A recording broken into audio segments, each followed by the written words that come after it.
آیا اضطراب لرئ یا خوشحاله نه یاست؟ که غواړئ چې ذهن ته مو آرام ورسیږي نو لږ تر لږه خپل چمتوالی ونیسئ څو موږ ځینې موارد در سره شریک کړو او وروسته بیا عمل وکړئ. خو مخکې له دې چې خپل بحث ته ور وګرځم لومړی له تاسو غواړم چې زموږ چینل سبسکرایب کړئ ترڅو زموږ تیرې ویډیوګانې هم په اسانه ترلاسه کړئ او په راتلونکي کې هم چې کومې ویډیوګانې موږ خپروو هغه به هم ژر او اسانه تاسو ته په لاس درشي. په اوس وخت کې ډیر خلک له ستونزو سره مخامخ دي، ذهني سکون نه لري، ذهني آرامښت نه لري، له مختلفو ستونزو او جنجالونو څخه رنځ وړي.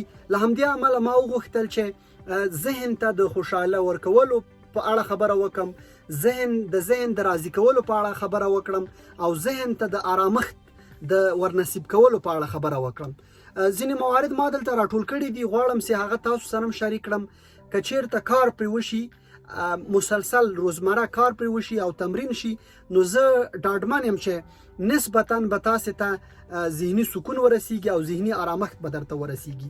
لومړی چې ارواپوهان وړاندیزوي هغه د ژورې ساه اخیستو ده.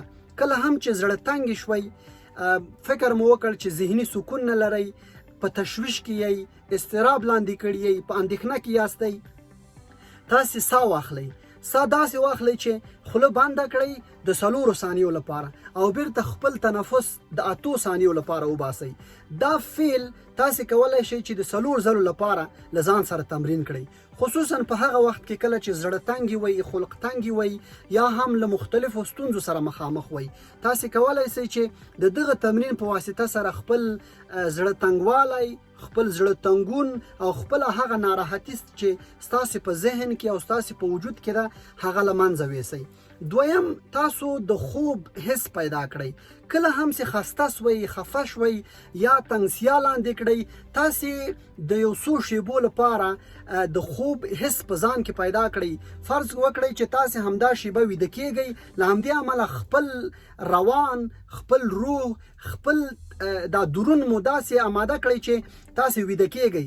د دې لپاره زه یو خپل تجربه داسې هم در سره شریکولی سم چې کله هم په تشویش کې وئ یا مو تمرکز نه درلود یا ذهني سکون نه و، تاسې سملی او کمپله مو پر ځان باندې راکش کړئ، خو پښې مو لوسې پرېږدئ ترڅو هغه په کوټه کې یا په اتاق کې چې کومه هوا ده هغه ستاسو په کمپلې سره هغه ستاسو د وجود ګرمي وسی، خو یوازې د پښو به مو یخني وسی. سو تاسې د پښو له اړخه خوب طرف ته لاړ شئ، یعنی په دې معنی چې تاسې زیاتې ویده کیږئ. په دغه حالاتو کې تاسې خپل کوم تشویش چې دی، هغه کوم خپل ذهني مشوشات چې تاسې سره موجوده ده هغه به دې ته متوجه شي، تاسو ویده کیږئ یا خوب مو وړي. له همدې امله به مو تاسو ستونزه به مو رفع سي او اضطراب به مو اعظمي حد کم سي او ټیټه کچې ته به راټیټ سي. دریم، تجسم وکړئ. تجسم په دې معنی چې ستاسو په ذهن کې خامخا د اضطراب په وخت کې جنجالونه دي، ستونزې دي، تشویشونه دي، له همغه عمله تاسې کړېږئ. خو کله چې تجسم وکړئ، تجسم د څو شیانو وکړئ. تجسم د خپلې هغې ښې راتلونکې وکړئ چې له امله یې تاسې ته خوشحالي رسېدلې ده. د هغو ښو ورځو، د هغو ښو شیبو یادښت په ذهن کې راولئ چې تاسې ته خوښي درکړې ده، چې تاسې په خندولي یاستئ. همغه تجسم وکړئ څو تاسې ته له همغه اړخه نسبي خوشحالتیا نصیب سي او دغه کومې تشویش، کومې اندېښنې چې در سره په ذهن کې دي دا به محو سي. څلورم، د عضلو د آرامېدو لپاره تاسې حرکات وکړئ. یعنی کولی شئ چې د لاسونو حرکتونه وکړئ، د پښو حرکتونه وکړئ، د وجود د نورو عضلو حرکتونه وکړئ. د دې لپاره یوګا هم کولی شئ. یوګا داسې یو سپورت دی چې د یو 30 دقیقو لپاره، 15 دقیقو لپاره یا هر څومره چې تاسو کولی شئ د خپل ځان او د ذهن د راحت کولو لپاره تاسې کینئ او خپلې عضلې فکرا متوجه کیږئ، هغه په کار راولئ، هغه په حرکت راولئ او تمرین هم ورته ویلی شو چې روزمره کوم تمرین چې تاسې لرئ دا تاسو سره د ذهن د آرامښت، د ذهن د خوشحاله کولو او د خپل وجود د قوي کولو په برخه کې ډیر مهم رول لري. پنځم چې پوهان وړاندیزوي هغه د ډیرو اوبو څښلو دی. انسان په مایعاتو اخیستلو سره کولی شي چې خپل د تشویشونه، خپل استراب، خپل تنګسیا رفع کړي.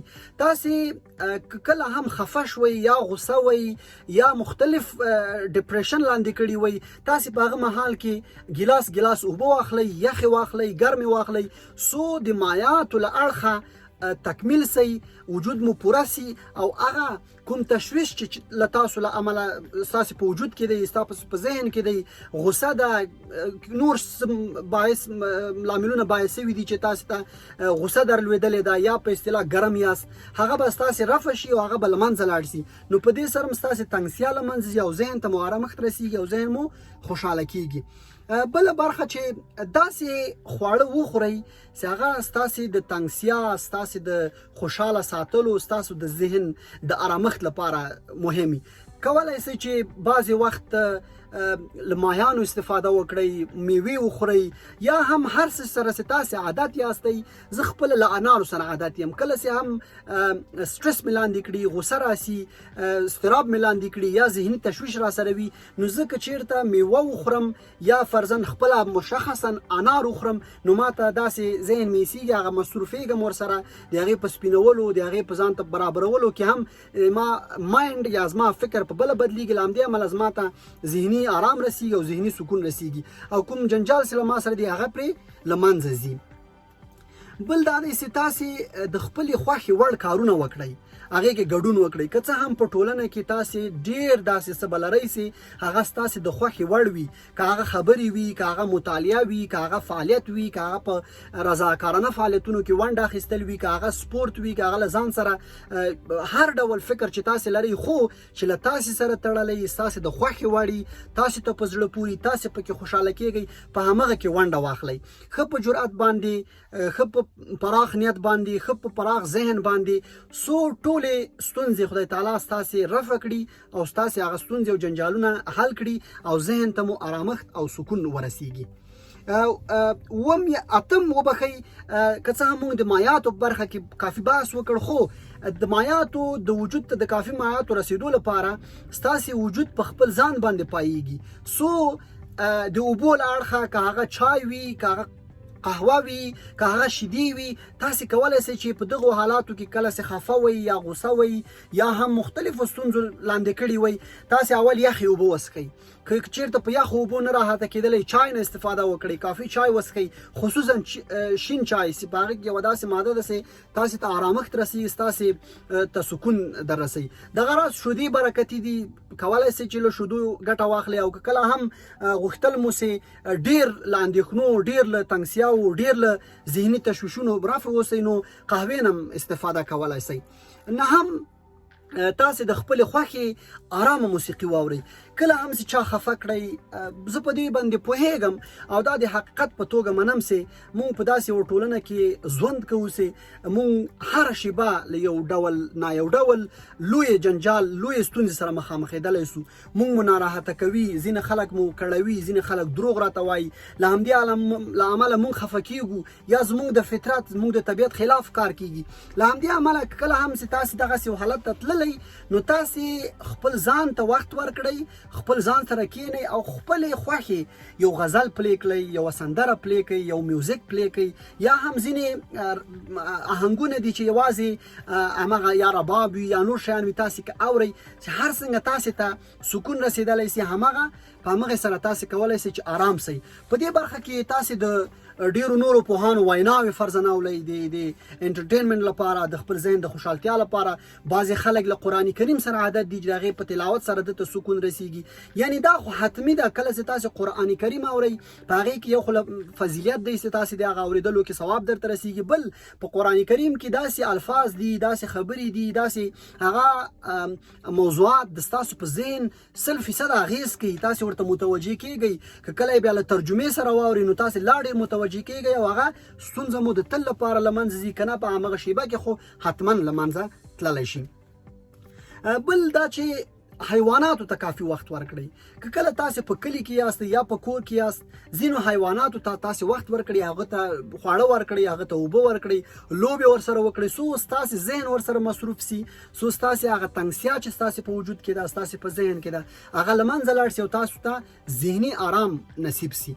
په دغسې حالاتو کې کله چې تاسې اضطراب لاندې کړي وئ، خفه ولئ، غوسه ولئ، تاسې ټولنیزې رسنۍ مه کاروئ، مه فیسبوک کاروئ، مه ټویټر کاروئ، مه یوټیوب کاروئ، مه بل هیڅ شی مه کاروئ. څو تاسې ته هلته مختلف مسیجونه وي، هلته مختلف افکار وي، هلته مختلف ملګري تاسو سره یو ځای کېږي. که خدای مه کړه تاسې ته یو بد پیغام ورسېږي، تاسې نور هم اضطراب لاندې کوي، نور هم خفه کېږئ. خو همدې امله پوهان وړاندیزوي چې تاسو په دغسې حالاتو کې سوشل میډیا یا ټولنیزې یا خواله رسنۍ مه کاروئ. دغه راز تلویزیون وړاندیزه هم کوي چې تلویزیوني برنامې هم مه ګورئ. فقط او فقط په دغسې حالاتو کې چې تاسې خفه کېدلی، تاسې تشویش لاندې کړي وئ، تاسې زړه تنګ وئ، ذهني آرام ونه درلود، تلویزیون مه ګورئ، خواله رسنۍ مه کاروئ. فقط او فقط په خپل ځان باندې تمرکز وکړئ څو په خپله خوشحاله سئ او خپله ذهني آرام درته نصیب سي. دغه راز په وروستیو کې که ووایو چې لږ شیبه ځان ته وخت ورکړئ، یوازیتوب ته لاړ شئ. یعنې په دې معنا چې که کله تاسې یوازې کېږئ، په خپل ځان باندې تمرکز کوئ، په هغې ستونزې باندې تمرکز کوئ، فکر کوئ چې تاسې ته تشویش، تاسې ته اندېښنه، تاسې د څه له عمله ذهني سکون نه لرئ، د څه له عمله تاسې ته په اصطلاح ستونزې پېښې سوي دي، اضطراب لاندې کړي دي، په هغې باندې فکر کوئ او بالاخره د فکر په پایله کې مختلفې لارې چارې پیدا کولی شئ چې څنګه به زه ما ته خپل ذهني سکون پیدا شي، څنګه به زه له دغو ستونزو څخه وژغورل سم، یا په اصطلاح څنګه کولی شم زه د یو آرام انسان په توګه ژوند وکړم، یا څنګه زه خپل مسؤلیتونه رفع کولی شم. نو له همدې امله په دغسې حالاتو کې چې کله خفه کېدئ، دغه ځینې کارونه چې تاسو ته ما وښودل، که څه هم بیا غواړم درته تکرار کړم یو ځل تر څو تاسو ته یاد سي. هغه لومړی د ژورې ساه اخیستلو مسله وله، د خوب په حالت د ورتګ خبره وله، تجسم کېدو مسله وه چې ځینې ښه مسایل، مثبت مسایل، خندونکي مسایل او موږ ته په زړه پورې مسایل موږ باید تجسم کړو تر څو ستونزې مو ورسره رفع سي. دغه راز د یوګا خبره وه چې د بدن د حرکات، د عضلو په حرکت راوستلو، د ډیرو مایعاتو، د اوبو څښلو، د قهوې، د شیدو یا د نورو شیانو څښلو مسله وه. دغه راز د هغو اړینو خوړو خوړلو خبره وه چې موږ ته سکون راکوي، موږ ته ذهني آرامښت را په نصیب کوي. همدارنګه د آرامې موسیقۍ یا د قرآن کریم اورېدو خبره وله چې موږ ته سکون راکولی سي. په دې برخه کې له حیواناتو سره ځینې شیبې تېرول وو، د ټولنیزو ناخوالو نه کارولو خبره وه، د ټلویزیون نه کتلو خبره وله، او همدارنګه ځان ته د وخت ورکولو خبره وه چې موږ په هغه شیبه کې چې کله یوازې یو، یوازیتوب ته تللي یو، موږ په خپل ځان تمرکز کوو، موږ په خپلې ستونزې په خپله حلوی سو. نو له همدې امله زه په دې ویډیو کې ما وغوښتل چې د ذهن د آرامېدو لپاره په ځینو مواردو خبرې وکړم. موږ له دې مخکې د جذاب شخصیت اوسېدو لپاره هم ځینې خبرې کړي دي. دا په دې هم خبره کړې چې موږ څنګه خپلو هیلو ته نسو رسېدلی، او دغه راز په راتلونکي کې به هم په ځینو ورته مسایلو باندې خبرې کوو څو موږ او تاسو سره په داسې یو فضا کې ژوند وکړو چې ستونزې مو رفع کړې وي، ستونزې مو حل کړې وي او نورو ته مو د مرستې لاس ورکړی وي. تر بیا ښې چارې.